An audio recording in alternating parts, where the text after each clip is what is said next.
kangaroo.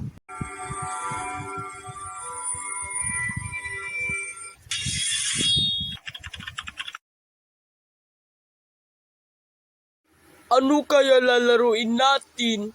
Oo nga. Uy, mga pre. Oo, ano nangyari sa'yo? Ito kasi yun.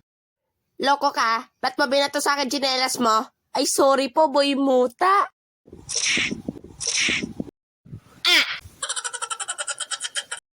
Abay kay ingay naman. Hoy, wag kayo dito maglaro. Doon kayo sa iba. At yun, napatakbo na ako. Napapunta na ako dito. Laro tayo ng kangaroo. Yeah! A few moments later. Oy, Borongga! Bakit ka nagdala ng kangaroo dito? Literal na kangaroo. Di ba maglalaro tayo ng kangaroo? Di makikipagsuntukan tayo dito. Nyek! Hindi naman ganyan yung lalaruin natin O sige.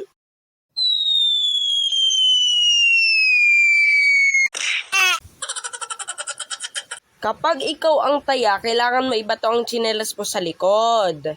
Tapos, kapag ganito yung tsinelas mo, ibig sabihin, huwag kayong gagalaw.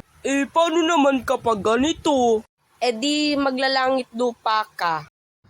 Ganito naman, ibig sabihin, magyayapusan kayo.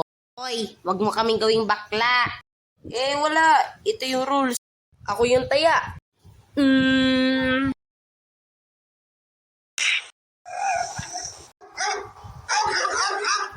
Nakaw! Takbo na! Natamaan yung aso!